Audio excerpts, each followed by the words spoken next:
Hello, everyone. I am 10 seconds early. I'm still trying to suss out this LinkedIn Live business, but we are now live. Hello, and welcome to my book launch. I have just completed my second book, and I am hoping to show it to all of you. This is my first time doing a book launch because for my very first book, I didn't do one, and I've had a few friends say, you need to have an event, you need to have black tie, you need to invite people and all sorts of fancy things. And I thought, well, I will just do a virtual one. And so I'm very grateful that you're here joining me on this journey that I've got. So here we go. I've done a little slide deck. I hope that this will come across the way that I wanted to. So I've titled this Stick Figures in Salesforce. This is my second book called Successful Salesforce Projects 101. My very first one was Salesforce Discovery 101. So let's have a quick look at the agenda. So I hope you'll give me some grace. Like I said, this is my very first one, and I was figuring out what to put in this kind of program. So I will talk a little bit about the book, about Ungu's journey. So Ungu is my protagonist, and he's the, if I just go back one, he's this little dude here with the purple beard. His journey with implementing a new Salesforce solution. So I'll talk about a little bit about his journey. I'll talk a little bit about the key themes within the books. I will hopefully have some questions from the audience. If there isn't any, I've made up some for myself. And at the end, I'll have a quiz, and I've got some book to give away. So what's really good fortune is that the books that I ordered actually arrived today. So literally hot off the presses about half an hour ago. My books arrived at my doorstep. So I'm really quite excited. Thank you for being here with me. So, about the book, what's it about? Okay, so this book is actually your guide to a stress free CRM implementation and told through the story of a fictional company called Data Nova, who is trying to navigate their digital transformation journey. So, digital transformation is a very, very big word and very big phrase, and maybe far too fancy for what they're going to be implementing in this book, which is essentially a sales cloud. But let's have a look at what I think makes this book different from the others out there. So here I'm telling a story because I think that lessons get embedded more when it's told in a story in an engaging style. So it's written from the client's perspective, and it follows a sequential narrative structure through a complete project lifecycle. I don't get too technical in there because there's a lot of books that can deal more in depth. And my very good friend Christian, who I understand is on this call, this LinkedIn Live, he has written a really good book called End-to-End Salesforce Implementation. End-to-End Salesforce Implementation, and you should really check out his book. Connect with him, please, and go get his book. I've got his book, and it's really, really good. It will help you delve into the details a lot more than my book. Mine, obviously, it's got 101 at the end, which means that it is more of a basic foundation. It gives you a really good flavor of what project implementation is like. It features some of my doodles and some real world scenarios from the projects I've had, and includes a couple of templates and tools in the appendix. So that will give an idea, for example, what a business case should look like, what an RFP should look like. So who's it for? It's for you if you're a project sponsor or stakeholder, you're managing your first implementation, you want to understand what makes the project succeed, you want some practical guidelines, and you're looking for some, real world insights. So I've got like loads of projects, I've done a lot of things, and so I've got many stories to tell. So this picture comes from the book, and it shows how Ungu, He's trying to sell the business case to the leadership team within Data Nova, and he's holding multiple hats. So he's got to put on the hat of the CTO, see the world through his eyes to try and understand what his concerns are and address them. And then he puts different hats on to address different concerns. So why did I write this book? If you can, just have a look at the diagram. That diagram is called the emotional cycle of change, or the ECOC. And that's what a lot of us go through when we encounter something new. So it kind of starts with uninformed optimism. Oh, this is exciting, this is new. I don't quite know anything about it, but I'm really looking forward to it. And kind of sometimes the more you know about what is going on, the more pessimistic you become when lots of obstacles come your way. And what generally happens is that a lot of projects, if they don't get a boost of understanding, a strong leadership and governance directing the project towards success, it ends up here. This is my little drawing of a little explosion there. So what I want to do is I want to help a lot of projects that I've seen that's gone really badly take an upturn and become informed optimism when you see all the things the new system can do for you. So that's the reason why I wrote this book. So let's quickly have a look at Ungu's journey.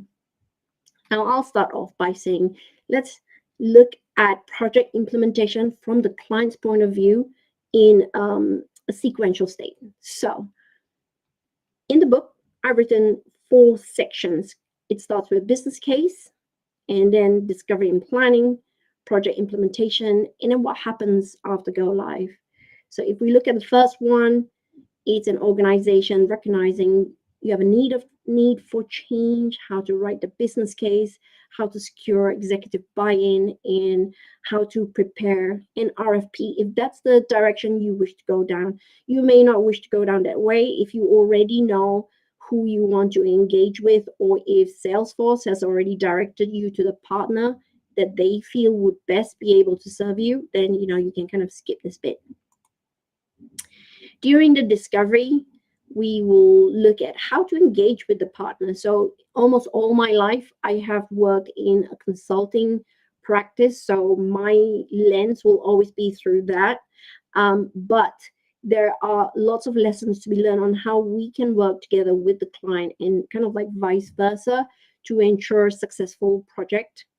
The art of analysis and requirements gathering, designing and planning, resourcing, which is really, really important from the client side. I've seen a lot of projects kind of falter because the project team hasn't been given enough support. They're expected to run the project as well as do their day job, which is actually quite difficult. How you can evaluate your partners or your vendors, how you can evaluate the discovery, the quality of the documentation they provide, and how they can engage with you well, and how to properly prepare and transition from discovery to implementation. And then during the build, this is kind of like the easy bit, because once you lay down the foundation, just running the project, making sure that quality is there, how to manage user acceptance testing, and how to manage a go live. That's the easy bit, believe me. And then once it's done, the job doesn't, it's not ended. You still have hypercare and how to continuously enhance the platform. So my book's written in 4 different kind of like sections, and I don't think you can see here, but I thought maybe if you did, this is just the table of contents that shows the all the sections that you have. So I have the business case, discovery and planning. In here I've got things like RFPs and all of that, project implementation, what happens on the within the project itself. So that's other bit of the table of content. Oh, I'm so sorry. It looks like LinkedIn Live isn't working. But glad you're here, you two people. Right. So what you learn here is how to build a compelling business case, how to manage stakeholders, techniques for change management, strategies for user adoption, methods for sustaining long-term success and how to avoid some of the issues that you can see in projects that kind of like have problems. Oh, I've got. Let me skip this one. Right, key themes of the book is number one, empathy and influence. I've already mentioned that earlier on. And what I mean by that is that in order to ensure a project runs um, smoothly, is that the key champion need to have empathy to understand why people might be resistant to change and they might not be very happy with things that are coming on that might be changing their world, and understanding how to help them manage that change, right? So this is a key thing, because the only one single metric of a project success is user adoption. If your users don't use it, your project is not successful, right? So obviously you can get users to use the system by using a lot of stick, making it mandatory part of their job. But apart from that, you want to make sure that users are using it properly, you're getting the best business value. So empathy and influence is really key. In the context of a client and a partner relationship, a very key thing to understand is trust. Obviously, what goes without saying is competence, right? You want to make sure that your partner, the Salesforce practice who's helping you implement the system, actually knows what they're talking about. But on top of that, you want to make sure that they are able to work with you, the the values match, and you're able to jointly overcome any obstacles that come your way. One of the things that I see a lot in projects is an us and them mentality. They're the ones who did this, they're the ones who've done that, we've done what we can. One of the things that I like to try and break through is to rejig this whole thing and just understand that we're all in this together. We're all one team.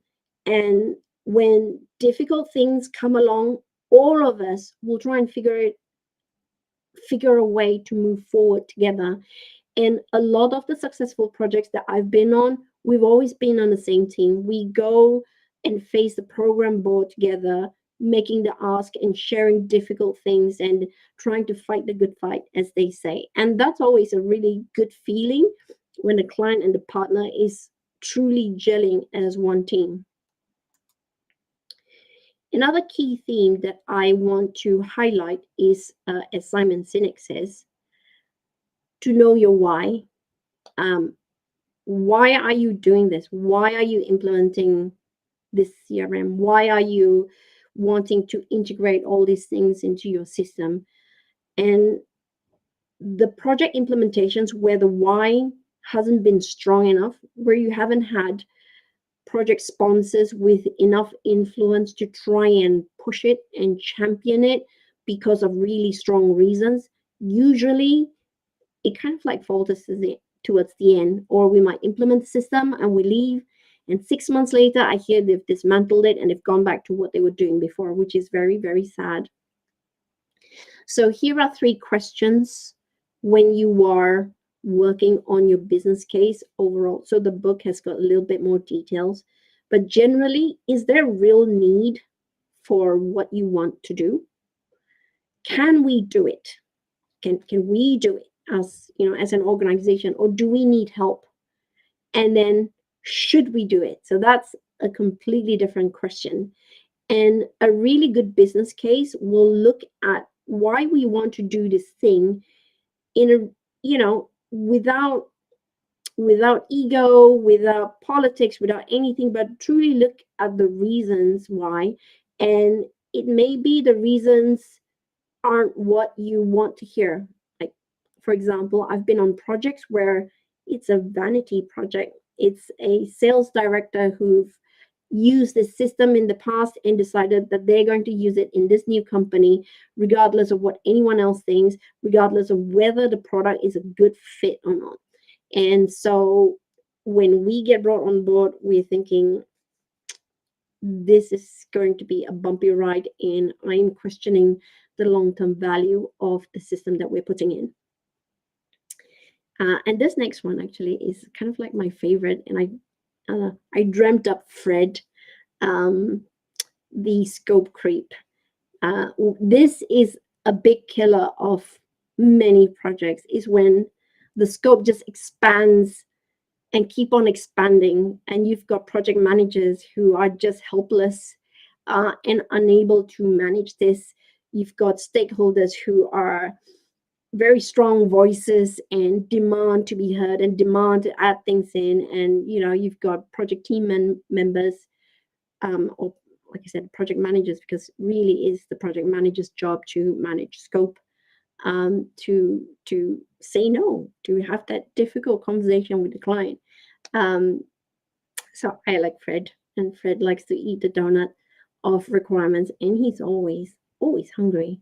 So this is one thing that you have to be aware of to make sure that you don't fall into Fred's sneaky tricks, and have scope creep blowout. And the final key theme I want to talk about is the concept of shift left. Now, shift left is a concept of testing early and testing often, but I am hijacking that. And what I want to point out is that any issues. So when we say left, I'm thinking about a XY time graph. So left on an X axis, where it's denoting time, is early, and right is later, future, down the line. So you can see in a graph where design is first, then you go build, test, go live, going to the right. So the sooner you find issues towards the left, which is during the design time, the early part of the build time, where, oh, this integration that we thought would work doesn't work, or this system that doesn't have any API or any integration interface, we are trying to do point to point, we're trying to custom code, custom crank thing, it's not going to work. Whatever those issues that's going to come, the sooner you discover and the sooner you bring it up for discussion, the less painful it is. You wait until right, it's going to be incredibly painful. So I love the concept of shift left, and that's what I constantly talk about. But that requires a lot of courage from the part of the project manager, or in Ungu's state, he has to say no a lot. In real life, though, usually it's the consulting project manager who says no a lot.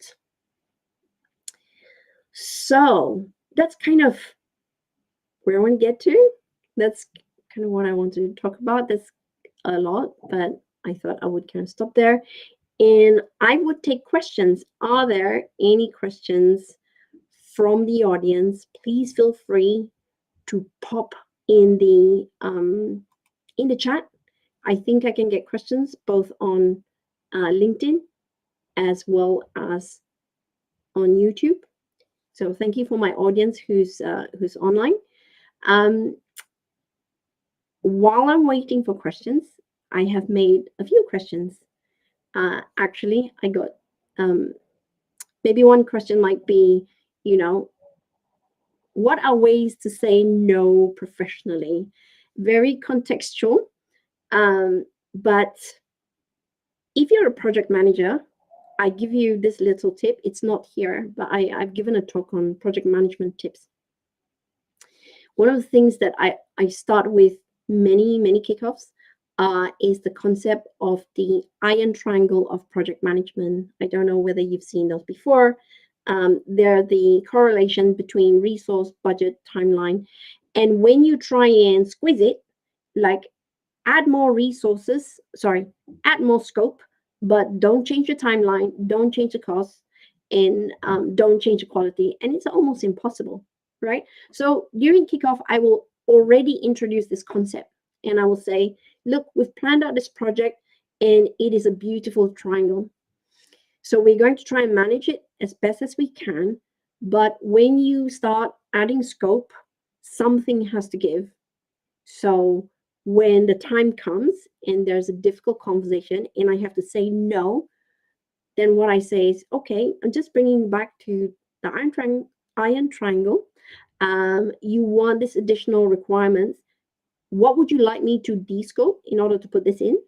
Or, do you want us to estimate it so you can request for more budget? So there's few ways to handle it, but usually it's by setting the expectation right in the beginning. I hope I answered your question, um, you. So one other question that I was asked was, did I get any help from an AI or ChatGPT? Obviously, my first book was written completely by myself. I use Claude.ai to help me structure the book. So and also to help me with a few little things. So I also used it to help generate some questions that I could ask myself if I don't get too many from the audience. I can't see from my restream, which is what I'm using to stream to LinkedIn and YouTube. I cannot see how many people are currently online. Um, Piyusha, how to manage overwhelming requests from clients, especially when business is in talks for phase two. So when you say overwhelming requests, are you talking about actual requirements or requests for non-functional work, like additional meetings, additional reviews, additional work, and things like that? So again, I would. So remember, I said that my lens is through a consulting point of view. And so, from a consulting point of view, usually when people make a lot of requests, that translates to additional invoice because we invoice our time. If we have estimated the project correctly and I've built in enough time for meetings, reviews, calls, requests, retros, sprint planning, any of those non-functional activities, additional ones will cost the client, you know, um, it will cost them money. So usually I will manage it that way. I will gently say, oh, this additional stuff that you've asked us to do, it's going to be in the timesheet, for example. So I hope that answers your question. Next question is, can I click on here and, okay, sorry. So that was from Piyusha. So I'm trying to get my head around this one. I hope I've answered your question.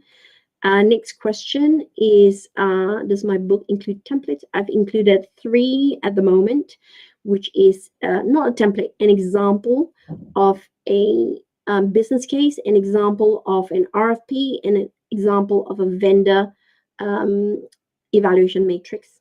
So that's not template. So that gives you an idea about how they should be written. There is a comment from LinkedIn user. For some reason, I can't see your name, where you say there's so many reasons why project go off the track and not shifting left is a key one. I look forward to more clients and teams having the benefit of my wisdom. It's just like experience, really, to properly structure and staff projects, keeping expectations, alignments, and empathy. It's all dot, dot, dot, at the center of it. I also believe that the more planning, the more awareness you have going into projects will make it more boring from a drama point of view. And what I tell a lot of people, like project managers and team members, is what we all want is a boring project with boring UAT from a human drama point of view. You want exciting technical problems to solve, exciting project delivery challenges, like how can we make this happen in the safest way, in the most interesting way for the client as opposed to, dysfunctional conflicts and arguments about who said what, who promised what, why you are walking back on what you said. A lot of all of this. We don't want that. We want boring. Boring is good. So, oh, I have a, oh, thank you, Daniel Gorton, for what you said there. Um, Eric, for an internal project, how do you know or create a scope where you are currently, when no scope of work was completed at the start, as well as how to get done clarifications before moving to phase two requests? Really, really good questions. Now, again, I would go back to the iron triangle, whereby a corollary of this is that you need to be fairly good at estimating your work. And if you're not, make sure you add some extra time for investigating for issues to happen. So, um, if you are in an internal organization, you are likely to be working in a more of a Kanban process where you have a list of things that you need to build and deploy. And that's like, from a project point of view, that's our business as usual enhancement kind of like process towards the end. You still kind of need to estimate that. For example, those are scope, right? You got a requirement, and then during your user story grooming session, the requirement might grow, but then your estimation should also grow. And then when you're kind of like deploying and you're talking to your end user, you can say, right, if you are doing sprints, you might say like sprint one's going to start on Monday. This scope has increased, estimation has increased, and if you want it next sprint, something else has to drop. I will keep on pulling out the iron triangle because that's the only thing that I have to talk about. I might say something like, "You want to squeeze more? Are you happy with poorer quality?" I'm not. I'm not happy with trying to get my team to work evenings and weekends to try and squish this all in, for example. So it is talking, communicating, and managing expectations. The sooner you do that, the more you lay your boundaries, the easier it's going to get.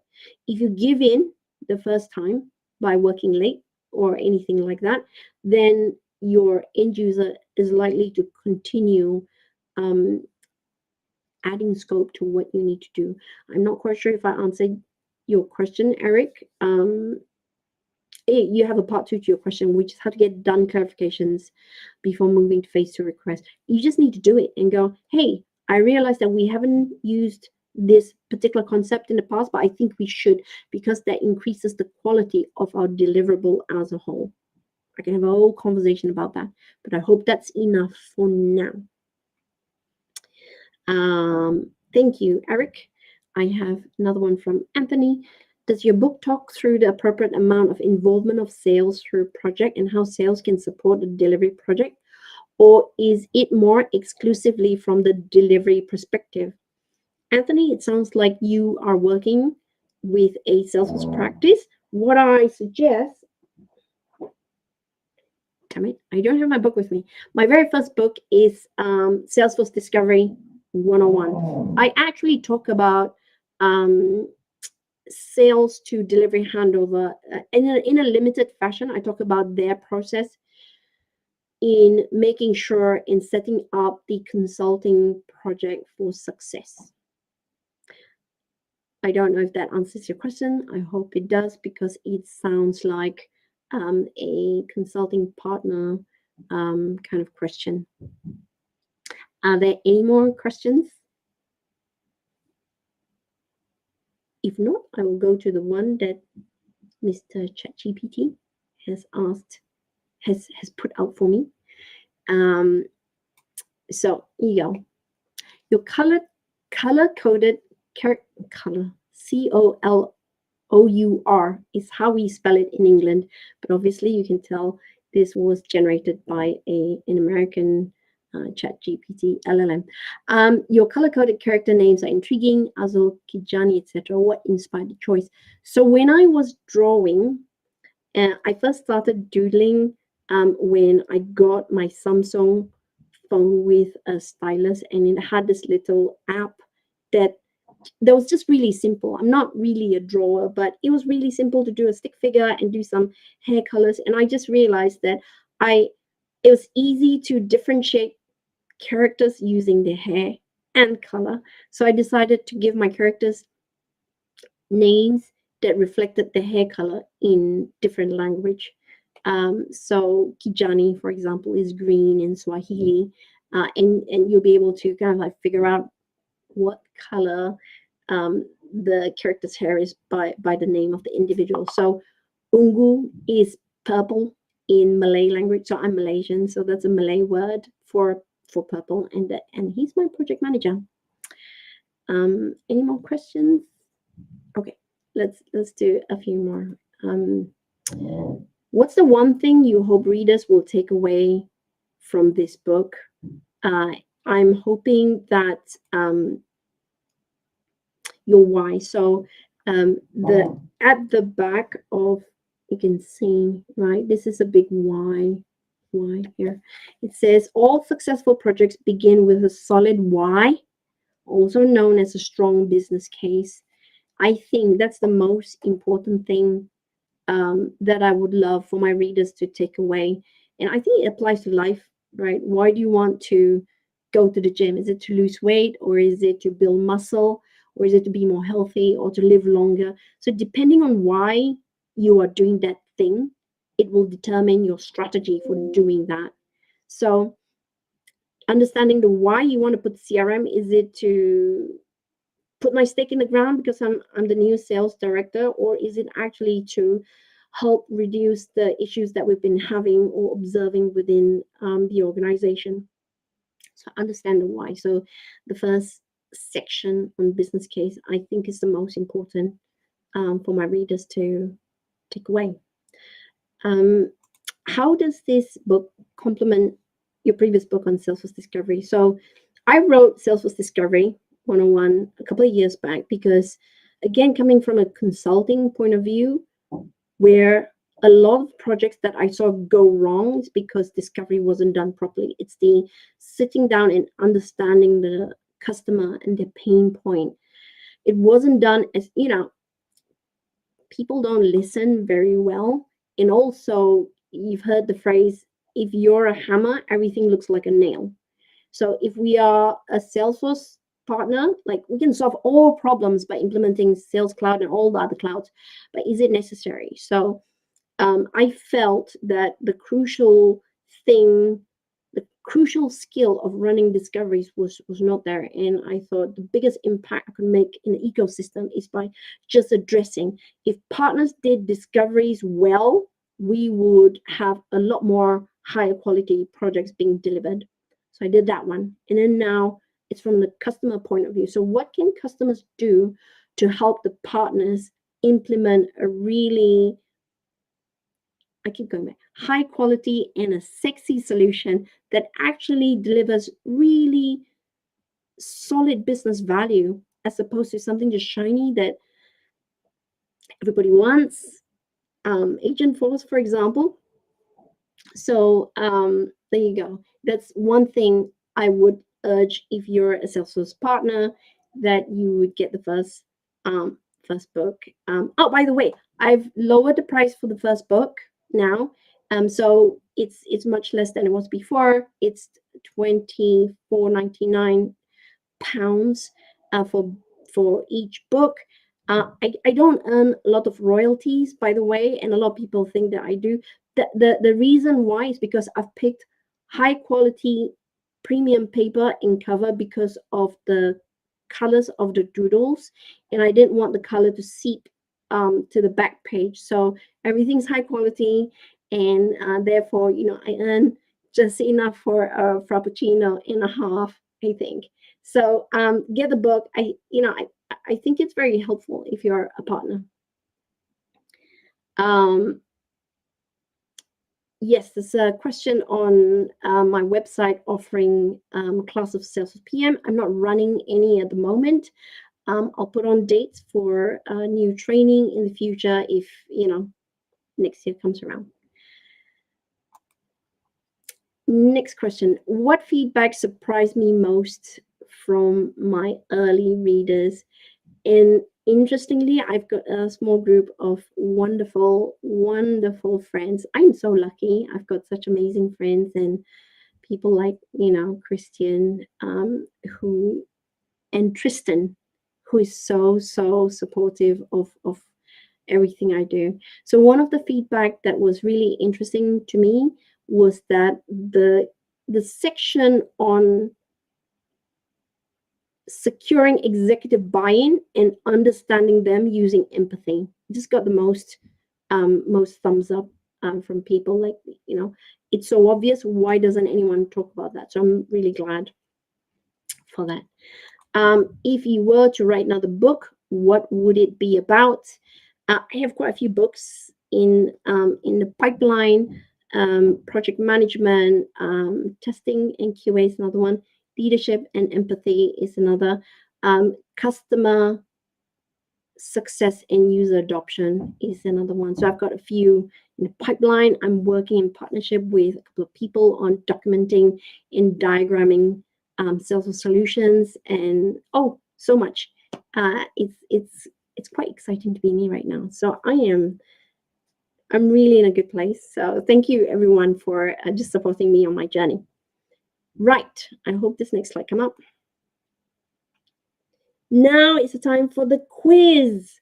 I hope there are plenty of you online. Like I said, I can't see who's online, but now you get a chance to win this lovely book, signed book from me. I will mail it to you if you win the quiz, right? So it's called the wrongest answer for a good reason. I'm only picking the wrongest answer. Hopefully it works right. All right, here's the rules. Okay? Choose the wrongest and most outrageous answer that you can see. The judge's decision is final, so that's me. I'm the judge, and no appeals will be entertained. And most of all, just have fun. Okay? So, how do we do it? Here is the instructions, right? Um, Either you go to menti.com and enter the code. And let me see.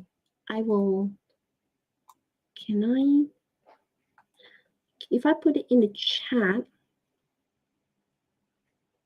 I wonder if you can see the number. Let me know if you can or can't. It says can't post messages to some channels. I'm thinking maybe LinkedIn, it won't get to LinkedIn. Anyway, I hope people, if you're online, can you just hit the thumbs up button so I know there are some people who've managed to get online and logged on to Menti and will do the quiz with me. So it looks like I've got 4 people who's live with me right now. That's okay. I'm hoping 4 of you are enjoying the pay show. Right, here we go. That's it. That's the book that you will win, right? Okay. Get ready. Get ready. Is everybody ready? Thank you, Eric, for posting that in LinkedIn for me. Okay. I think that's 4 of you, but that's fun. Right, here you go. Ooh, I've got more than 4 people. I've got 10. I'm feeling so lucky. Right, are you ready? I'm going to start quiz now. Here you go. The fastest finger wins. What's the best way to handle stakeholder resistance to change? You hide under your desk. Start a rumor that the old system is haunted. Pretend you can't hear them when they complain. Listen to their concerns and address them. Let's see.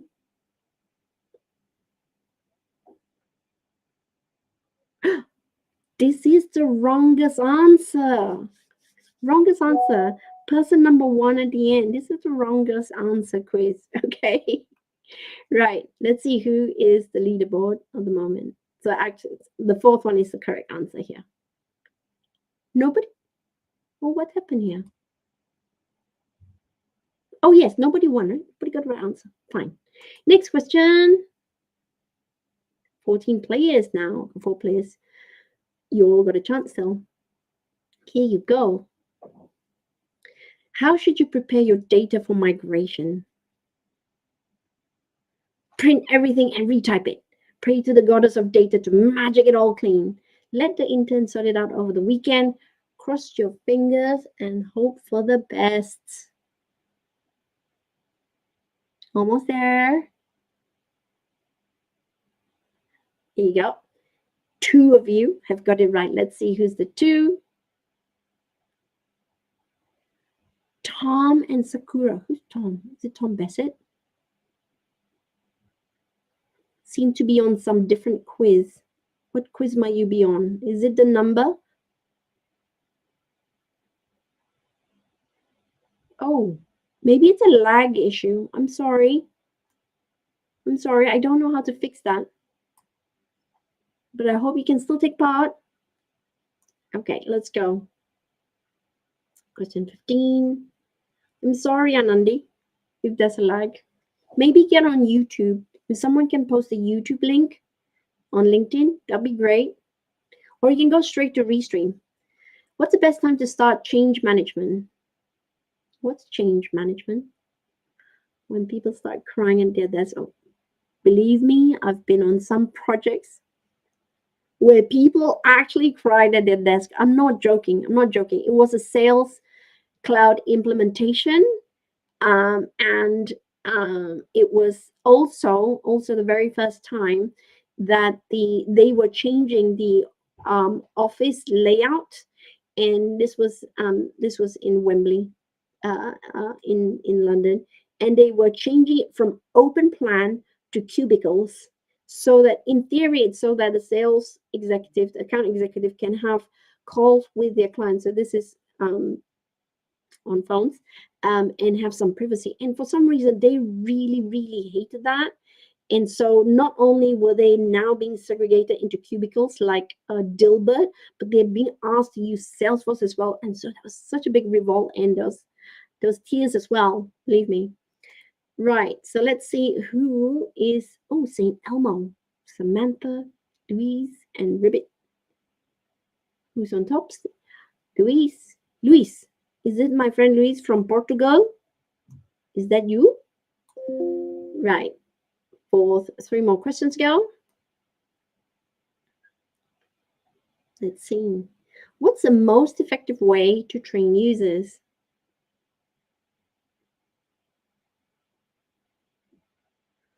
Oh, I'm so sorry about the lag, guys. Any chance the YouTubers can add that link, or the Restream link?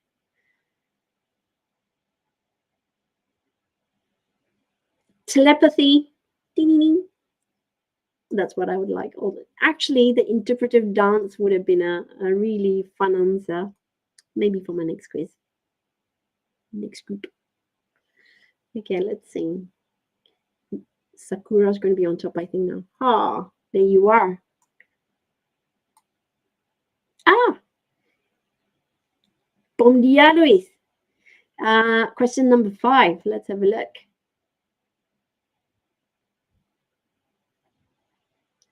What's the best approach to gathering requirements? Read their horoscope. Ask your pet for advice. No need to tell them what they need. Build it and they will come. Now, who gets the reference of the last question?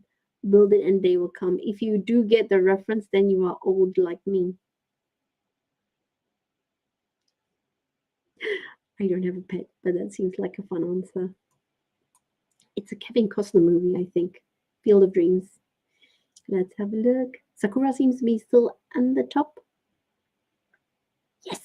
Okay. Right. Here you go. Last question of the day. Oh, Donut came to join us. Right, here you go. How do you handle Fred the scope creep? Pretend you don't speak English. Oh, no habla English. Direct him to Krispy Kreme, invite him to stay for the duration of the project, which will never end because scope creep. Or hide the donuts. All of you are Krispy Kreme. Love it. Hide the donuts. Okay. Right. Here we go. So who is the winner? Let's see. Is it Samantha? Still Sakura. Yes. Please connect with me and give me your details so that I can mail it to you. Right. So congratulations, Sakura. Okay. So if you didn't win it, no fear. Right. Um, Right. Those of you who know me know that I volunteer for Samaritans, which is a crisis phone line in the UK. And we talk to callers who are going through a lot of emotional distress. Many of them are suicidal. Once upon a time, I would have been a caller, but I'm now in a better place. So I volunteer and I fundraise for them. So for a donation of £50, I will mail you this with some special gift, and I will also draw you something unique just for you, a unique doodle. And you will also be saving lives. Um, and that is 100% for sure. Every time I am on my shift, um, we are making a difference. And if you help me, help our branch, to help our callers, we're all making a difference as well. So, with that, I thank you. I hope you're able to grab a screenshot or go to that link and make a donation and save some lives. And with that, I want to say thank you. Here's a doodle from my youngest girl. And the most wonderful thing about self-publishing is that I can put whatever I like in the book. And my daughter has helped me. She's helped me with the cover. She's helped me with a little drawing over there. And in my first book, my son did a drawing for that. So get your copy so you know which page this little diagram comes out in. And I hope you enjoyed the session. I didn't want to have it too long, so it's kind of like only 45 minutes. Are there any other questions? If not, Lakeisha, connect with me, Sakura, and I will send you your signed copy of the book. So that's it. Thank you, everyone. I hope you enjoyed the session, and I hope you will get a copy and save some lives. It is so dear to my heart. Thank you so much, and have a wonderful day wherever you are. Bye.